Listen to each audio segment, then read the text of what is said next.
Parágrafo 1º. Para os fins do disposto neste artigo, a autoridade judiciária levará em conta, dentre outros fatores, a linha A, os princípios desta lei, a linha B, as peculiaridades locais, a linha C, a existência de instalações adequadas, a linha D, o tipo de frequência habitual ao local, a linha E, a adequação do ambiente à eventual participação ou frequência de crianças e adolescentes, a linha F, a natureza do espetáculo. Parágrafo 2º. As medidas adotadas na conformidade deste artigo deverão ser fundamentadas, caso a caso, vedadas as determinações de caráter geral. Seção 3. Dos serviços auxiliares. Artigo 150. Cabe ao Poder Judiciário, na elaboração de sua proposta orçamentária, prever recursos para a manutenção de equipe interprofissional destinada a assessorar a Justiça da Infância e da Juventude. Artigo 151. Compete à equipe interprofissional, dentre outras atribuições que lhe forem reservadas pela legislação local, fornecer subsídios por escrito, mediante laudos ou verbalmente, na audiência, e bem assim desenvolver trabalhos de aconselhamento, orientação, encaminhamento, prevenção e outros, tudo sob a imediata subordinação à autoridade judiciária, assegurado livre manifestação do ponto de vista técnico. Parágrafo único.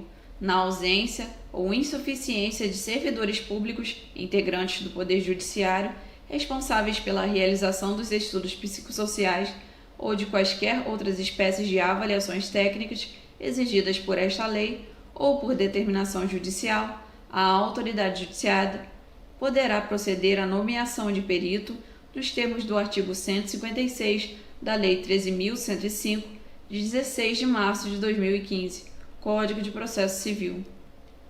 Capítulo 3. Dos procedimentos. Seção 1. Disposições gerais. Artigo 152. Aos procedimentos regulados nesta lei, aplicam-se subsidiariamente as normas gerais previstas na legislação processual pertinente. Parágrafo 1º. É assegurada, sob pena de responsabilidade, prioridade absoluta na tramitação dos processos e procedimentos previstos nesta lei, assim como na execução dos atos e diligências judiciais a eles referentes. Parágrafo 2º. Os prazos estabelecidos nesta lei e aplicáveis aos seus procedimentos são contados em dias corridos, excluído o dia do começo e incluído o dia do vencimento, vedado o prazo em dobro para a Fazenda Pública e o Ministério Público. Artigo 153. Se a medida judicial a ser adotada não corresponder a procedimento previsto nesta ou em outra lei, a autoridade judiciária poderá investigar os fatos e ordenar de ofício as providências necessárias, ouvido o Ministério Público. Parágrafo único. O disposto neste artigo não se aplica para o fim de afastamento da criança ou do adolescente de sua família de origem e em outros procedimentos necessariamente contenciosos. Artigo 154. Aplica-se às multas o disposto no artigo 214. Seção 2. Da perda e da suspensão do poder familiar. Artigo 155. O procedimento para a perda ou suspensão do poder familiar terá início por provocação do Ministério Público ou de quem tenha legítimo interesse. Artigo 156. A petição inicial indicará, inciso 1º, a autoridade judiciária a que for dirigida. Inciso 2º, o nome, o estado civil, a profissão e a residência do requerente e do requerido, dispensada a qualificação em se tratando de pedido formulado por representante do Ministério Público. Inciso 3º, a exposição sumária do fato e o pedido. Inciso 4º, as provas que serão produzidas, oferecendo desde logo o rol de testemunhas e documentos. Artigo 157. Havendo motivo grave, poderá a autoridade judiciária, ouvido o Ministério Público, decretar a suspensão do poder familiar, liminar ou incidentalmente, até o julgamento definitivo da causa, ficando a criança ou adolescente confiada à pessoa idônea mediante termo de responsabilidade. Parágrafo 1º. Recebida a petição inicial, a autoridade judiciária determinará concomitantemente ao despacho de citação e independentemente de requerimento do interessado, a realização do estudo social ou perícia por equipe interprofissional ou multidisciplinar para comprovar a presença de uma das causas de suspensão ou destituição do poder familiar, ressalvado o disposto no parágrafo 10 do artigo 101 desta lei e observada a Lei 13.431, de 4 de abril de 2017. Parágrafo 2º.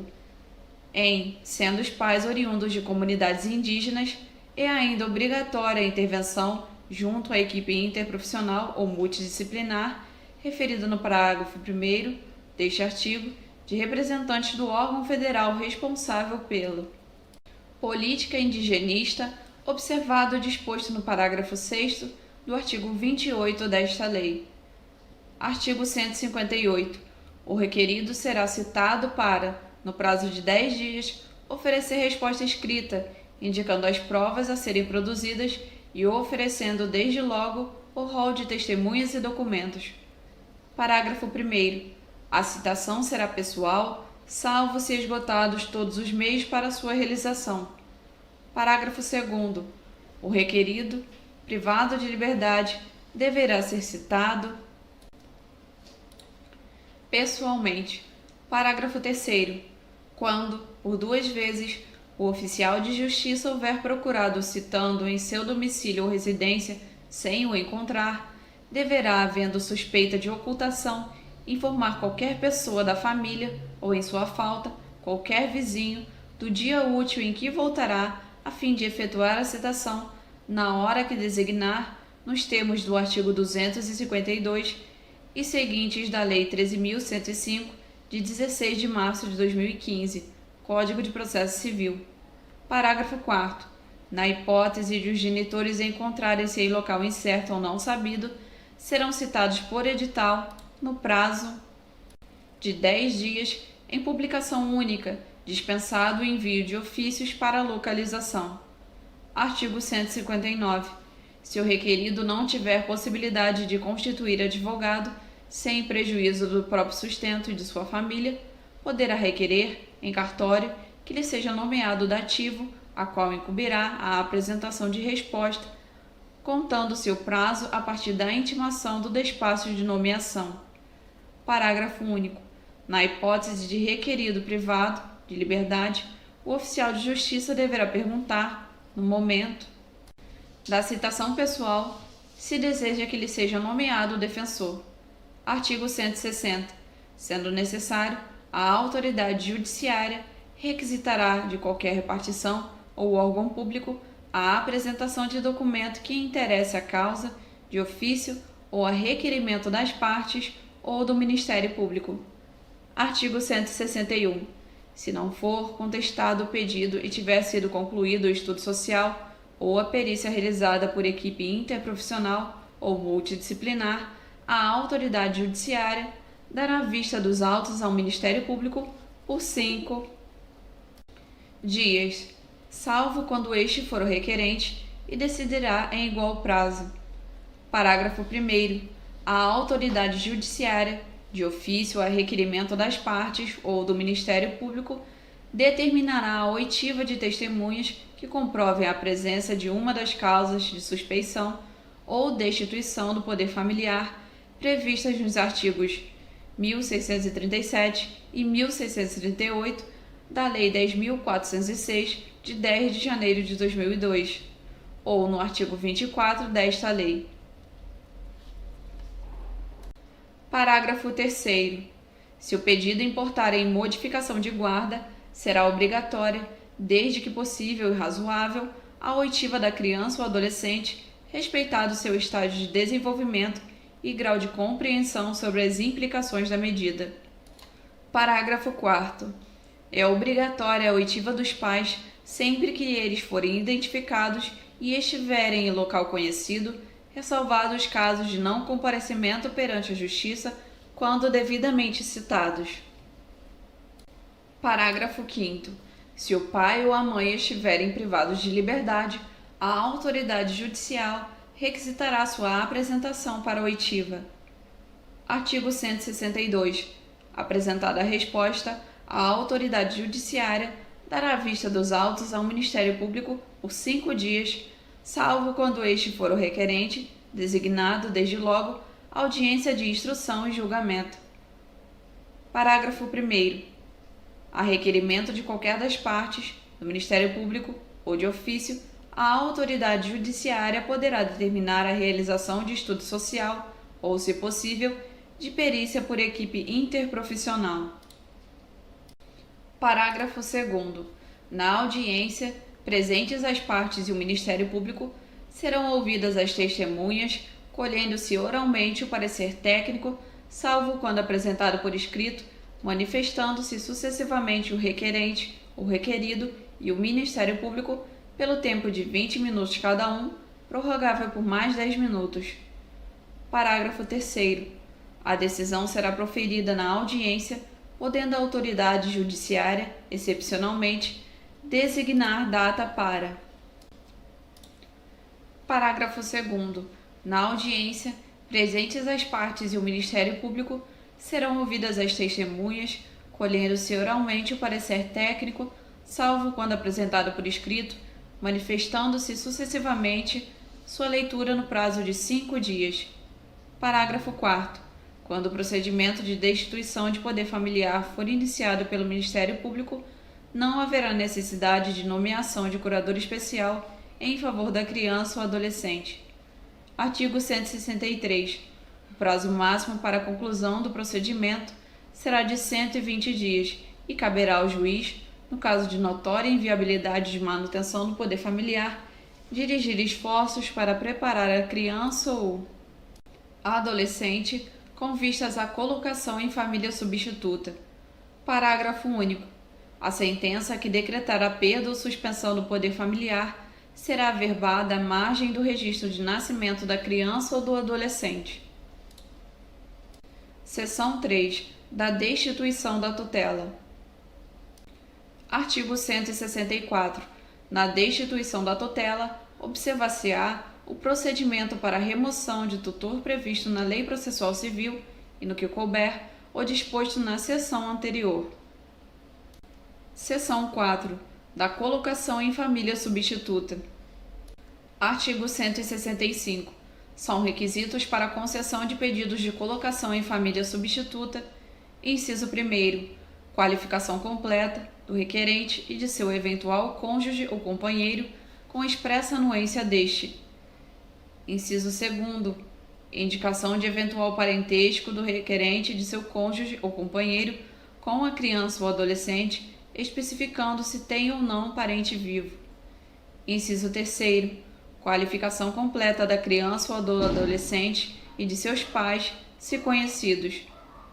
Inciso 4º, indicação do cartório onde foi inscrito o nascimento, anexando, se possível, uma cópia da respectiva certidão. Inciso 5º, declaração sobre a existência de bens, direitos ou rendimentos relativos à criança ou adolescente. Parágrafo único. Em se tratando de adoção, observar-se-ão também os requisitos específicos. Artigo 166. Se os pais forem falecidos, tiverem sido destituídos ou suspensos do poder familiar, ou houverem aderido expressamente ao pedido de colocação em família substituta, este poderá ser formulado diretamente em cartório, em petição assinada pelos próprios requerentes, dispensada a assistência de advogado. Parágrafo 1º. Na hipótese de concordância dos pais, o juiz, inciso 1º, na presença do Ministério Público, ouvirá as partes, devidamente assistidas por advogado ou por defensor público, para verificar sua concordância com a adoção no prazo máximo de 10 dias, contado da data do protocolo da petição ou da entrega da criança em juízo, tomando por termo as declarações. Inciso 2º, declarará a extinção do poder familiar. Parágrafo 2º. O consentimento dos titulares do poder familiar será precedido de orientações e esclarecimentos prestados pela equipe interprofissional da Justiça da Infância e da Juventude, em especial, no caso de adoção, sobre a irrevogabilidade da medida. Parágrafo 3º. São garantidos a livre manifestação de vontade dos detentores do poder familiar e o direito ao sigilo das informações. Parágrafo 4º. O consentimento prestado por escrito não terá validade se não for ratificado na audiência a que se refere o parágrafo 1º deste artigo. Parágrafo 5º. O consentimento é retratável até a data da realização da audiência especificada no parágrafo 1º deste artigo, e os pais podem exercer o arrependimento no prazo de 10 dias, contado da data de prolação da sentença de extinção do poder familiar. Parágrafo 6º. O consentimento somente terá valor se for dado após o nascimento da criança.